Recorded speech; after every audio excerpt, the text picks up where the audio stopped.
Nibyo ndabaramukije bifuriza kugubwa neza baha ikaze aho muherereye hose. Uyu munsi wa none tariki 13 z'ukwezi kwa kabiri umwaka w'ibihumbi 2026 tugarutse muri studio aho tujye kureba amwe mu makuru agezweho kugeza kuri ubu ngubu. Leta zunze ubumwe za Amerika zemeye iyoherezwa ry'abacancuro b'Abanyamerika ku butaka bwa Repubulika ya Demokarasi ya Kongo baje guhangana n'ibikorwa by'inyeshyamba z'umutwe wa M23 ndetse bahabwa ibikoresho bihagije. Muri Kivu y'Amajyaruguru abashinzwe gukurikirana uburenganzira bw'abana baravuga ko hakomeje kugaragara ibikorwa by'ihonyora ndetse birenga ku burenganzira bw'abana byo kujyana abana mu mitwe yitwaje intwaro irimo n'umutwe wa M23. Bakaba basaba imiryango mpuzamahanga ifite mu nshingano guhagarika ibi bikorwa. Urubyiruko rw'Abanyekongo rurasaba kugira uruhare mu biganiro bigomba guhuza impande zitandukanye zirimo uruhande mu by'ukuri rutabyumva kimwe n'ubutegetsi buriho ndetse n'ubuyobozi bwa guverinoma, ibi kandi bigashyirwa mu bikorwa vuba. Aya ni amakuru yose akomeje kugenda ajya hanze kugeza kuri ubu ngubu, tukaza kubikurikirana rero mu masaha ari imbere n'ibindi bitandukanye, ariko ibi mbaze kukugezaho ndetse n'izindi ngingo zitandukanye zimaze kujya ahagaragara akaba ari byo tugiye kuba twagarukaho. Ni mu gihe ibi bije ku munsi w'ejo hashize mu by'ukuri bwa mbere mu gihe kingana n'umwaka wose indege yongeye guparika ku kibuga cy'indege mpuzamahanga cya Goma, bitanga amahirwe ko iki kibuga gishobora kuba kigiye kongera gufungurwa ingendo zikaba zakomeza. Reka duhere ku bijyanye na Amerika ndetse na Repubulika Iharanira Demokarasi ya Kongo, twumve uko byifashe kugeza kuri uyu munsi. Rero mu gihe Repubulika Iharanira Demokarasi ya Kongo ikomeje urugendo rwo kwiyubaka mu nzego z'umutekano, biba ngombwa ko ikenera ibihugu bigiye bitandukanye cyangwa se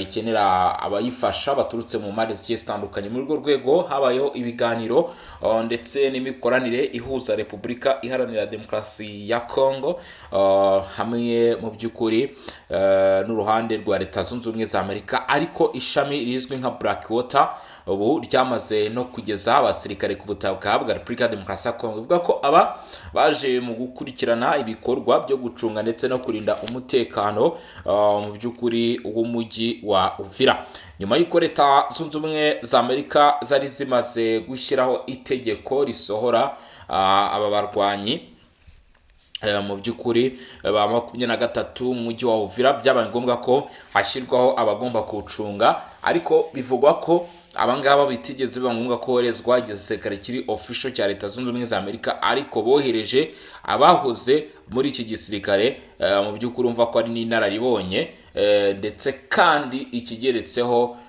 mu by'ukuri bohereza ababarizwa mu ishami rya Blackwater. Abibaza rero bati se Amerika mu by'ukuri yabayizi uko kuza kw'abacancuro ati cyangwa se n'amasezerano yabaye gutyo bira mpango?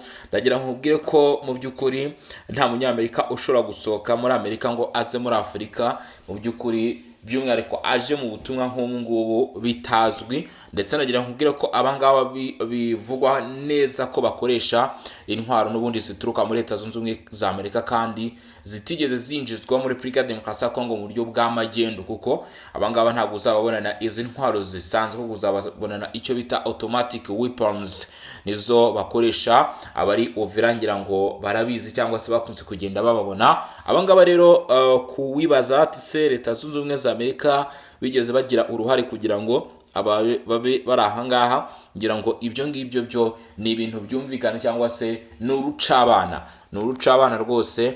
Kuba bari hano Leta Zunze Ubumwe za Amerika barabizi, ndetse bivugwa ko witwa Donald Trump buriya ngo yabanje no kuganira na Eric Den Prince ku gitekerezo cyo kuzana abangaba kurinda umujyi wa Uvira. Repubulika Iharanira Demokarasi ya Kongo bivuga ko mu by'ukuri nawe yemeye ko abasirikare ba sosiyete ishinzwe gukurikirana ibijyanye n'umutekano y'umunyamerika Eric Prince bageze Uvira. Abasirikare ba sosiyete yigenga ishinzwe gukurikirana ibijyanye n'umutekano y'umunyamerika Eric Prince boherejwe mu mujyi wa Uvira mu ntara ya Kivu y'Amajyepfo muri Repubulika ya Demokarasi ya Kongo kugira ngo bafashe ingabo za leta ya Repubulika Iharanira Demokarasi ya Kongo FARDC mu gucunga umutekano w'uyu mujyi. Aya makuru yatangajwe n'ibinyamakuru mpuzamahanga birimo Reuters byavuganye n'abantu batandukanye bafite amakuru. Bivuga ngo bino ntaramakuru by'Abongereza Reuters bitangaza iyi nkuru bivuga ko byabashije kuvugana na bamwe mu bari hafi y'uyu Erik Prince ndetse n'abafite amakuru y'uko ibi byakozwe kandi byagizwemo uruhare na Leta Zunze Ubumwe za Amerika. Nibwo bwa mbere hamenyekanye ko aba basirikare b'isosiyete y'umutekano yigenga bagiye ku murongo w'urugamba muri Repubulika Iharanira Demokarasi ya Kongo. Bivuga ko bifashishije n'indege zitagira abapilote za drone mu bikorwa byabo. Mu by'ukuri ubwo bari hano ku butaka bwa Repubulika ya Demokarasi ya Kongo, izi ndege kandi nazo zikaba zaraje mu buryo bwemewe ndetse akaba aribo mu by'ukuri bazizanye cyangwa se zarazanwe nabo, ntabwo ari indege zaguzwe ku ruhare rwa Repubulika ya Demokarasi ya Kongo. Mu gihe kimwe bakoranye n'abajyanama bo muri Israel, aho aba bajyanama ngo batoje batayo ebyiri z'ingabo zidasanzwe za Kongo. Izi batayo ebyiri z'ingabo zidasanzwe za Kongo zatojwe n'abanya Israel nizo ziri gukorana n'aba bacanshuro cyangwa se n'aba basirikare bigenga ba Erik Prince. Bivuga ko icyakora amakuru avuga ko uruhare rw'abanya Israel rwagarukiraga gutanga amahugurwa gusa. Ambasade ya Israel n'inzego zayo ntacyo zatangaje kuri aya makuru. Gusa mu bikubiye muri iyi nkuru yashyizwe hanze n'ibiro ntaramakuru by'Abongereza Reuters ikomeje kubonerwa kopi n'ibitangazamakuru bigiye bitandukanye, bivuga ko ngo uruhande rwa Israel rwanze kugira icyo rutangaza, ndetse amakuru yakiriwe avuga ko abangaba mu by'ukuri n'ubundi batigeze bagaragara ku mirongo y'imbere ku rugamba, ahubwo icyo babasha gukora ni ugutanga imyitozo, ndetse ngo bamaze gushyira hanze mu by'ukuri amatsinda abiri y'ingabo zidasanzwe. Ayo matsinda niyo yoherejwe Uvira ndetse arimo gukorana hagati aho ngaho mu by'ukuri n'aba basore b'Abanyamerika bamaze kugera hano muri Repubulika Iharanira Demokarasi ya Kongo.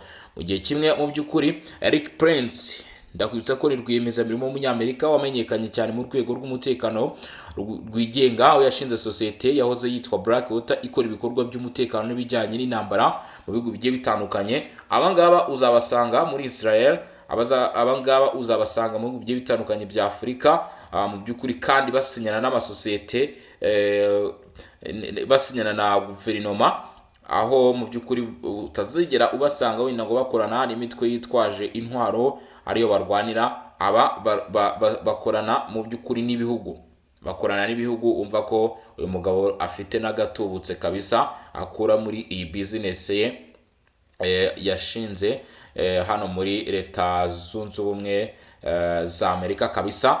Ibi bijyanye rero n'amasezerano yiswe mu by'ukuri amabuye y'agaciro ku bw'umutekano, nubwo abenshi bavuga bati ibyo uko bitekerezwa ntabwo ariko bimeze. Kugeza uyu munsi Leta Zunze Ubumwe za Amerika zirimo zirakorana neza na Repubulika ya Demokarasi ya Kongo. Hari amasezerano agenda asinwa, hari ayasinwe, hari ayateganyijwe gusinwa ndetse n'ishyirwa mu bikorwa ryayo.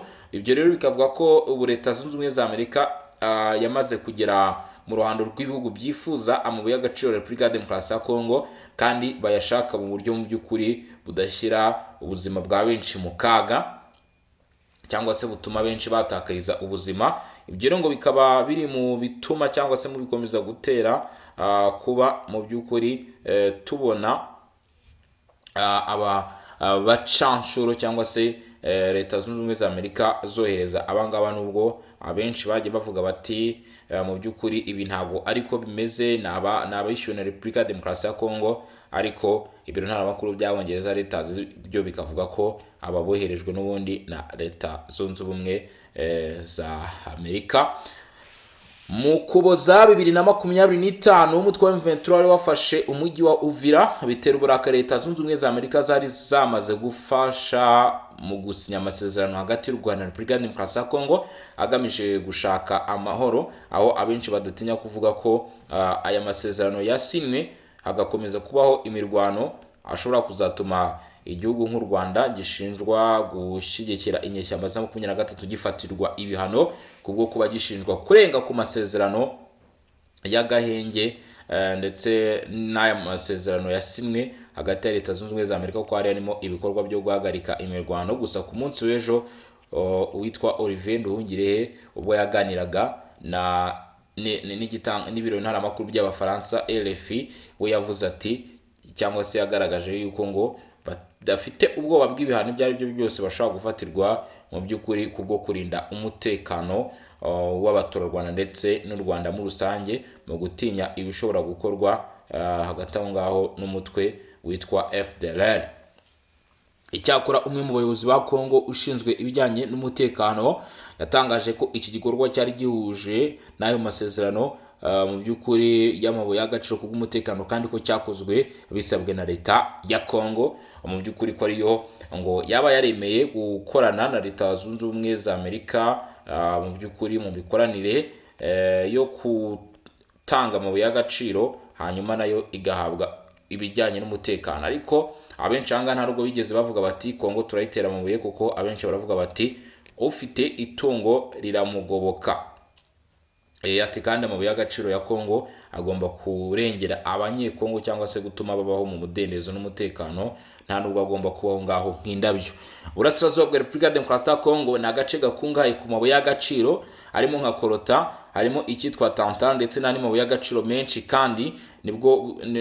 kandi nabwo busanzwe bwarabaye intandaro y'umutekano muke umaze imyaka myinshi muri ako karere. Ni ukuvuga ngo aya mabuye y'agaciro agaragara muri ibi bice ntabwo watinya kuvuga ko ari cyo kintu cya mbere gifite uruhare rukomeye cyangwa se gifite uruhare rwo hejuru, niyo kitaba ari icya mbere mu by'ukuri mu biri gutuma umutekano w'aha ngaha w'aka gace nyine ko mu burasirazuba bwa Kongo kugeza uyu munsi warazambye cyangwa se utari ku murongo. Akavuga bati rero n'ubundi aya mabuye yakoreshejwe agamije gushakira iki gice amahoro ku bufatanye na Leta Zunze Ubumwe za Amerika ndetse no ku mikoranire n'uwitwa Eric Prince. Bivuga ko rero cyangwa se abahanga baravuga bati Amerika yaba yaranze gufata ingabo ku mugaragaro ngo izohereza hano muri Repubulika ya Demokarasi ya Kongo nyine igisirikare cyabo, hanyuma baravuga bati twebwe reka dufate iri tsinda rya Eric Prince. Bivuga ko ngo Amerika ishobora no kuba ariyo yarishyuye uyu mugabo kuzana mu by'ukuri igisirikare cye hano muri Repubulika Iharanira Demokarasi ya Kongo kugira ngo banakurikirane ibikorwa cyangwa se ibikorwa biteganyijwe ndetse n'ibyaba byaratangiye bya Leta Zunze Ubumwe za Amerika, mu by'ukuri bikorwe mu mucyo kandi nanone bubahirize ibyo Repubulika Iharanira Demokarasi ya Kongo yabasabye, kuko bivuga ko ngo ari yaba yaratangije uyu mushinga mu by'ukuri wo gukorana na Leta Zunze Ubumwe za Amerika. Ngo rwose ngo birashoboka cyane, ndetse Leta Zunze Ubumwe za Amerika uwitwa Donald Trump yigeze abitangaza, ngira ngo murabyibuka ko yigeze kubivugaho rwose avuga ati twebwe twasabwe na Repubulika Iharanira Demokarasi ya Kongo, baratubwira bati muze mutware ibyo mushaka ariko mu by'ukuri mudukurire iki kibazo ahangaha, mudukurire iki kibazo ahangaha rwose ku kiguzi icyo ari cyo cyose gishoboka, twebwe dufite ubutunzi. Ati rero nta mpamvu yo kubura amahoro kandi dufite icyo dushobora kuba twakwishyura tukayabona. Nuko rero abacansho bakomeje kugera hano muri Repubulika Iharanira Demokarasi ya Kongo. Mu yandi makuru kugeza kuri ubu ngubu ngira ngo murabizi ko hano muri Repubulika Iharanira Demokarasi ya Kongo harimo gutegurwa ibiganiro bigomba guhuza leta ndetse n'uruhande bitavuga rumwe cyangwa se n'abatavuga rumwe nayo. Abangaba rero nubwo bigenda bivuga ko inyeshyamba za 23 zigenda zikumirwa kutazagaragara muri ibi biganiro, ngo bite nuko mu by'ukuri ari imbitwe yitwaje intwaro, ahubwo ngo abarimo bashobora kuba bahanwa. Kugeza uyu munsi urubyiruko narwo rwa Repubulika ya Demokarasi ya Kongo rwasabye ko ruzahabwa mu by'ukuri umwanya muri ibi biganiro. Komite iyobora cyangwa se ihagarariye urubyiruko mu biganiro bizwi nk'ibigomba kubera hano muri Repubulika ya Demokarasi ya Kongo, igizwe n'urubyiruko rwita rw'igisekuru gishya cyangwa se abagenzi, batangaje ko bashyigikiye icyemezo cya Perezida wa Repubulika cyo gutegura ibiganiro hagati y'abanyekongo, ndetse banashimiye ko igihugu cya Angola cyatoranyijwe kugira ngo gitangize ibiganiro hubarizwa ibiganiro hubarizwa impande zose bireba ngo mu by'ukuri banejejwe no kuba aricyo gihugu cyabaye mu by'ukuri nomine, kuko bigaragara ko iki gihugu gishishikajwe no kuba Repubulika Iharanira Demokarasi ya Kongo yabasha kugira amahoro. Mu itangazo ryashyikirijwe ibitangazamakuru, iyi komite yasabye ko yahabwa umwanya ku meza y'ibiganiro biteganyijwe kugira ngo itange umusanzu wuzuye mu by'ukuri mu bumenyi ndetse n'ibitekerezo. Yanze guhagararirwa n'abandi, ivuga ko ishaka kuba yakwihagararira ikagira uruhare nyamukuru mu ishyirwa mu bikorwa ry'amasezerano azafatwa, kuko ari bwo buryo bwonyine bwatuma imyanzuro itazigera iba amagambo gusa, mu gihe urubyiruko mu by'ukuri ngira ngo murabizi cyangwa se ni ibintu bisanzwe ko urubyiruko usanga mu by'ukuri ari abantu baba bari benshi, kandi mu by'ukuri urubyiruko rwagurutse nanone muzi uko bigenda. Urubyiruko rukavuga ruti natwe turasaba ko tuzahabwa umwanya, ati kandi twizeye neza ko mu gihe tuzaduhawe umwanya mu ishyirwa mu bikorwa by'imyanzuro izaba yafashwe bitazigera bigora uwo ari we wese. Iyi komite mu by'ukuri ivuga ko ikeneye uruhare rwayo mu by'ukuri, kuko ari bwo buryo bwonyine bwatuma imyanzuro itazigera iba amagambo gusa. Iyi komite yibukije ko amateka agaragaza ko nyuma ya buri biganiro cyangwa amasezerano yabayeho mu gihugu, inyungu nyinshi zagiyemo abanyapolitike basanzwe, mu gihe ibibazo by'ingenzi byugarije urubyiruko bitigeze bibonerwa ibisubizo birambye. Ati rero iki noneho nicyo gihe, niko kanya ngo urubyiruko rwa Repubulika ya Demokarasi ya Kongo rwisange cyangwa se rugaragare muri politike n'ubundi y'igihugu. Bityo bahamagariye urubyiruko rwo mu gihugu hose no mu mahanga kutemera gukoreshwa n'imitwe ya politiki iyo ari yo yose ndetse n'iyitwaje intwaro, bakemera kurwanira igihugu, kwemera inshingano zarwo mu mateka y'igihugu, kurengera repubulika, ubusugire bw'igihugu ndetse n'ejo hazaza hahuriweho, kwishyira hamwe no kugira ijwi rimwe rifite inshingano mu biganiro biteganyijwe. Perezida Felix Tshisekedi we yashyizeho amabwiriza y'uko ibiganiro bigomba kugenda. Yasabye ko byabera ku butaka bwa Repubulika Iharanira Demokarasi ya Kongo kandi bikayoborwa n'inzego zatowe n'abaturage binyuze mu matora. Atifuza ko izo nzego zakwibazwaho cyangwa zigashyirwa mu majwi. Yanagaragaje ko adashyigikiye ko inyeshyamba zagira uruhare muri ibyo biganiro. Icyakora imyifatire ya perezida ntabwo yashimishije abatavuga rumwe n'ubutegetsi ndetse n'imiryango imwe n'imwe ya sosiyete sivile, bayamaganye bavuga ko atari uburyo buboneye bwo kugera ku bwumvikane busesuye. Hagati aho kandi mu yandi makuru tugaruka ku bikomeje kugenda biba ndetse n'ingaruka bigenda bigira hano kuri Repubulika Iharanira Demokarasi ya Kongo. Ubu amakuru yamaze kuba yajya ahagaragara mu rwego rwo kwizihiza umunsi mpuzamahanga wo kurwanya ikoreshwa ry'abana mu mitwe yitwaje intwaro washyizweho ku itariki 12 Gashyantare. Abakora mu bijyanye no kurengera uburenganzira bw'umwana mu ntara Kivu y'Amajyaruguru batangaje ko ikibazo gikomeje gufata indi ntera. Bavuga ko nibura imitwe yitwaje intwaro 10 irimo ADF, irimo na AFC 23 gikomeje gushora abana batujuje igihe cyangwa se imyaka mu mirwano mu turere twa Beni, Butembo ndetse na Rubero. Habaye umuhango wateguwe n'ishami rya MONUSCO rishinzwe kurengera umwana wabereye ku cyicaro gikuru cya MONUSCO i Beni, witabiriwe n'abayobozi b'inzego zitandukanye z'ibanze.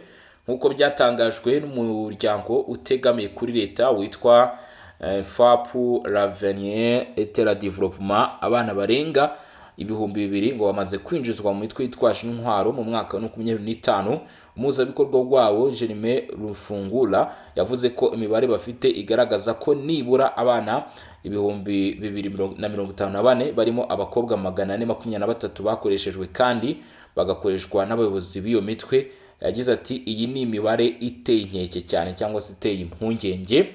Ku ruhande rwe Aniseti Kibwana, umunyamabanga nshingwabikorwa wa Bayira Mavivi, yasabye ko iki kibazo cyahagurukirwa byihutirwa. Agira ati abana ntibagomba kuba mu mitwe yitwaje intwaro, bakwiye kuba mu miryango yabo ndetse no mu mashuri bitegura ejo hazaza habo ndetse n'ah'igihugu cyacu. Ati rero kwangiza abana bisigura kwangiza ahazaza h'igihugu. Akarere ka Beni, Butembo na Rubero amaze imyaka irenga 10 karazahajwe n'umutekano muke kandi kakavugwa mu bikorwa byo gushora abana mu mitwe yitwaje intwaro bikomeje kuba ihohoterwa rikomeye ry'uburenganzira bwa muntu hagasabwa rero mu by'ukuri ingingo yo guhagarika ibyo bikorwa. Kugira ngo murumva rero uko byifashe cyangwa se uko biteye, mbashimira cyane mbabwira mwakoze cyane kudukurikirana gushika kuri uyu munota. Turasura mu masaha imbere tureba n'ibindi biraba bigezweho mu mince zigiye zitandukanye zose. Uze kuba hafi cyangwa se ukomeze kugenda uba hafi, by'umwihariko mu buryo bwiza. Niba utarakanda subscribe ubikoreka, kandi nanone ukore kukazogera kugira ngo mu by'ukuri ujye ubasha kudukurikirana neza 5 kwa 5. Rero ndi Bosco wa Mutaramo cyane in Region Info. Turasura mu masaha imbere tureba n'ibindi babigezweho uko biraba byifashe. Ciao ciao, hasta la vista.